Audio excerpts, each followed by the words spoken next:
Hey everyone, thanks for listening to the Grow Your Life podcast. My name is Jeremiah Krakowski, and in this podcast I help coaches, mentors, speakers, trainers, people that have a message that want to reach others with their message and make a whole heck of a lot of money do so with the strategies, tips, resources, and mindset to break past what's stopping them. And today I'm going to talk to you about something that has been on my heart for a while, something I haven't really talked about very much, but something that I think that is so important. And what it is if you are somebody who is working a corporate job, or you work a job, you work for somebody else, how do you also build a business? And how do you balance that time? And how do you make the time to be able to accomplish everything? Now, I'm not going to pretend like I have all the answers to this, but I did build my business while I was working in corporate consulting situations. And I have a lot of my clients as well that work a corporate job, but also want to build a business. And the two number one things that people tell me that they struggle with is they don't have the financial resources, but they also don't have the time to accomplish things. And so what I want to do is give you a few strategies that you can use to be able to unlock more time in your life, more time to build your business, and to start to do things and to start to move the needle forward. Here's one of the first things that I want to recommend is break things down into smaller chunks, okay? And this might sound like, well, duh, everybody says that, but that's like practically how to actually do that. Let me explain. We break down in our business for coaches, mentors, trainers, and speakers, it's called the 6 steps. Step number 1 is finding your niche or topic that you're going to coach on. And for most people, that's where they're stuck. That's where they're struggling. There are now resources out there that you can use to help you get unstuck, such as ChatGPT. ChatGPT is an artificial intelligence engine that you can talk to and share, how you want to accomplish things. What are some different ways to accomplish things? You can get advice, you can get resources, direction, and it's a powerful tool that you can use also to help you with uncovering what are some great topics that you could coach on. What are some great ideas that you could use? For instance, I want to coach women to be more financially independent. I didn't even spell that right, but that's okay. It doesn't actually have to be spelled right. I'm going to show you how quickly and easily this is. You don't have to spell it right. The AI knows what I meant. Okay. Generate 20 possible niches that are most profitable to help these women. 20 possible niches to help them with financial independence. So entrepreneurship coaching, financial literacy, investing for women, career advancement. See, so right away, those are women in tech, divorce financial planning, single moms financial planning, retirement planning, financial planning for entrepreneurs, wealth management, money mindset coaching, financial independence, retire early. And so let's take a look at these right here. These are all very different. These are all very different niches. But if you found one specifically, you could dive into it and really start to create an incredible offer for some people. Let's take this one. Let's take this idea and unpack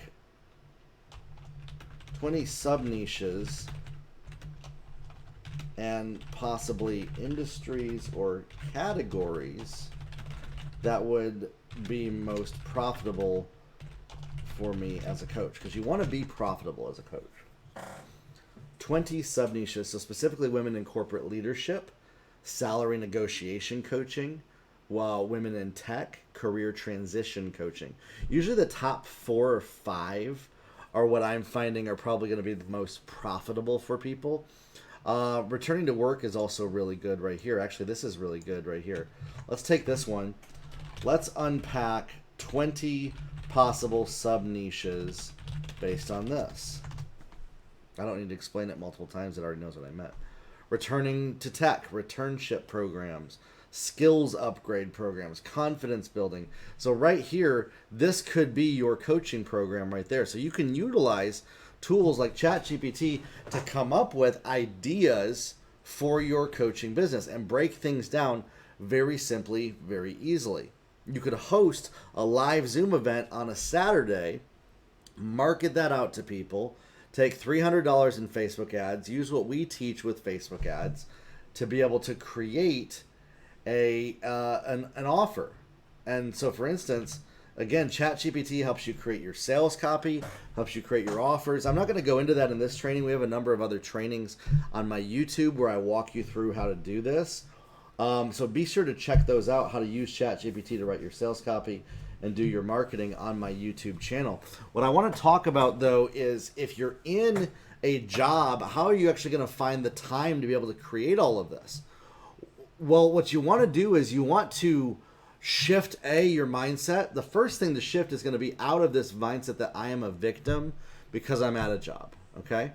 And this might be one of the hardest things that you do, but realize that you're not a victim to your circumstance, to your health, to your energy, to the amount of time you have, or the amount of financial resources that you have, okay? So that's going to be a big shift. That shift alone out of victim mindset is going to unlock for you creativity. Because when we operate out of the victim mindset, which is also a lack mindset of I don't have enough time, I don't have enough energy, I don't have enough resources. That's not negating that, by the way. I fully understand that might, that is your reality, okay? If that is your reality. But we have to not be a victim to our reality, okay? So put that on a shelf and say, okay, this is going on. This is happening in my life, but it's not going to define what I'm capable of, okay?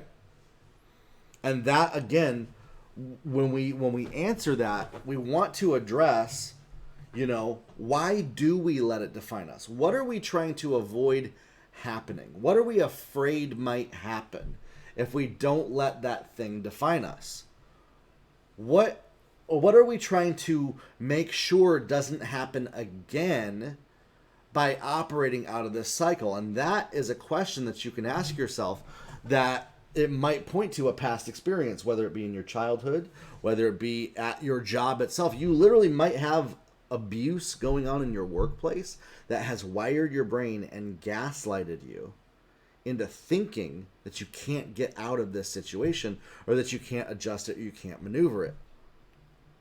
And that's very difficult because it's essentially a high-level form of brainwashing. Corporate, I believe, the corporate environment is a high level of brainwashing where people are brainwashed to serve the vision of the company. Corporations are essentially micro cults that people give their time to in exchange for a paycheck. And they have an altruistic reason why they want to stay on board with these. Often you're passionate about what you're doing. I totally get it. I absolutely get it. I absolutely understand it. This is one of the biggest reasons why I struggled to quit jobs, why I struggled to cancel contracts that were sucking the life out of me, is because of how I was thinking and what I was getting out of the corporate environment, okay? So the first thing to look at is, you're not a victim, to actually take ownership of the fact that you are choosing to stay in that job, that you are choosing to continue to actually do what you're doing, that you have actually chosen to invest your time over here. And what this does is this puts you into a power position in how you're actually thinking. So you want to be in a power position to where no longer are you just a victim of things coming at you. You're the one deciding what happens next.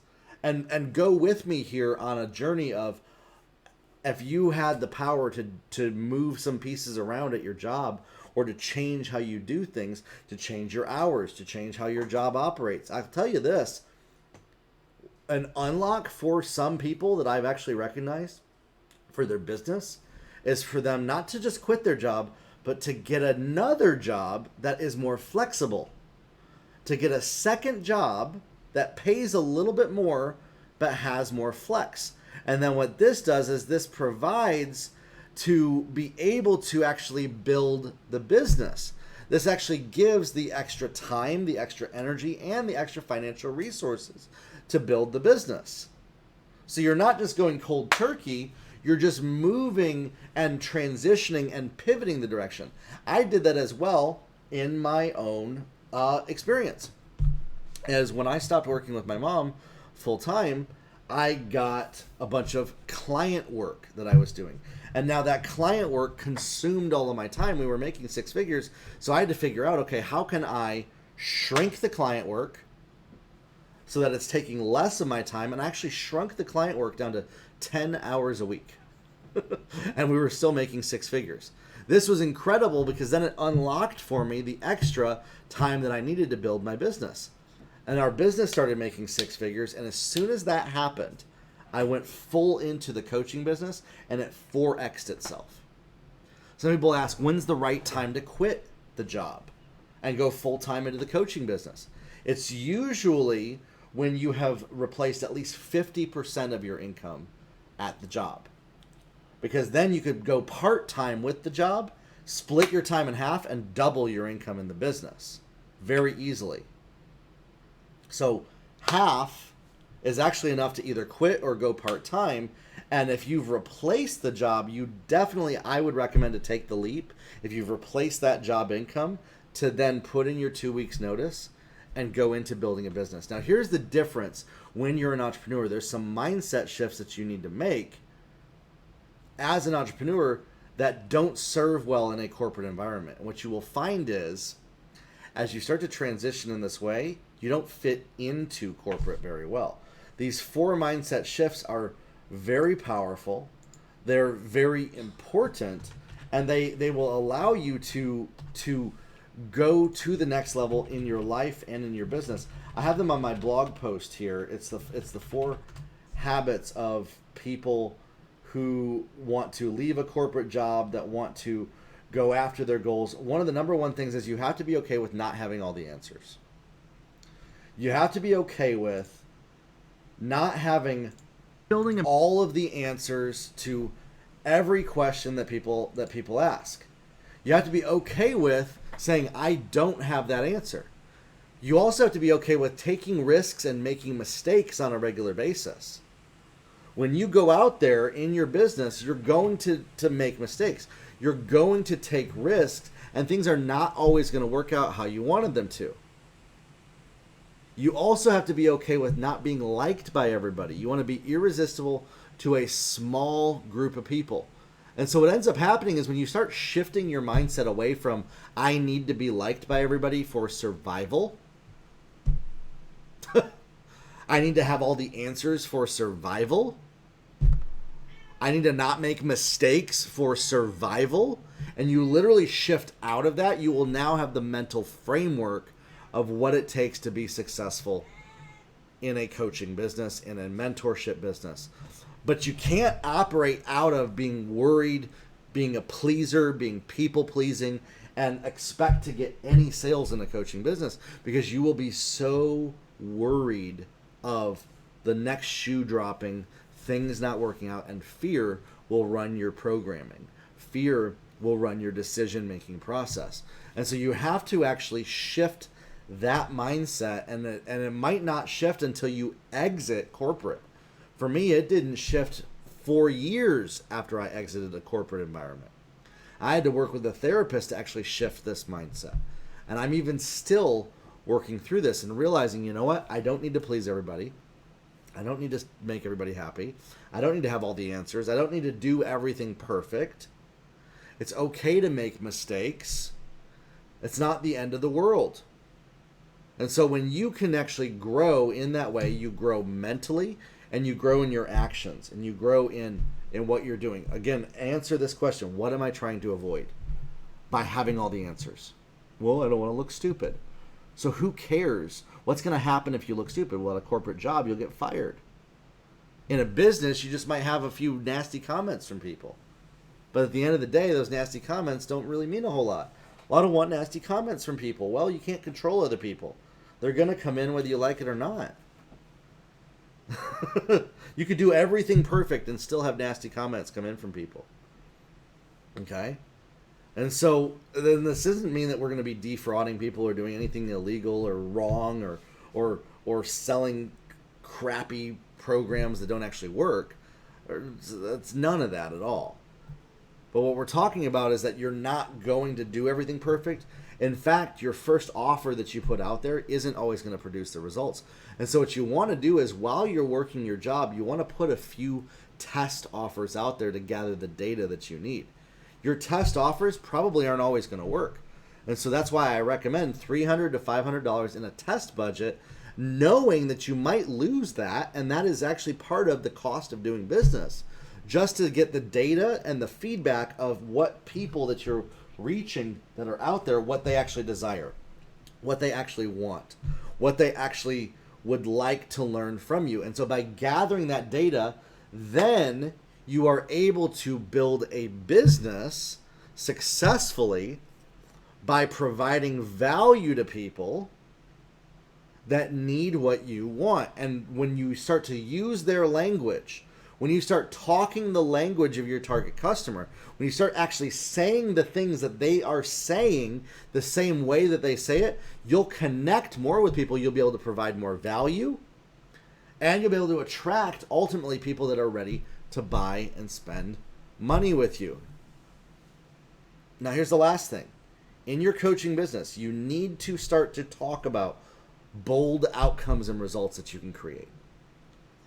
Corporate teaches you to play it safe, to not be bold, to not over, promise. You want to under promise, over deliver. I'm sorry, but in the coaching business, that's a great way to make zero money. It is. It absolutely is.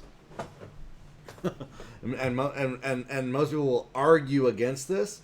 I am thoroughly convinced, more so than I ever have been, that this isn't that we are, again, not providing value to people, but you have to, in a way, over-embellish what it is that you're actually doing, what you're actually selling, what you're actually accomplishing in your sales copy, in the language that you're using.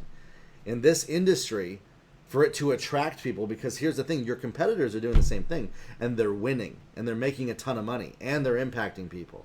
And so if you're afraid to do this because corporate has taught you to play it safe, to under promise, over deliver, to stay 5 steps behind what you can actually accomplish, to not showboat, to not talk too big about what you can do in case it doesn't work out. These whole frameworks of thinking literally are beaten into us by corporate. And when you can break out of that mindset, it will make you a whole heck of a lot of money in your coaching business. Okay?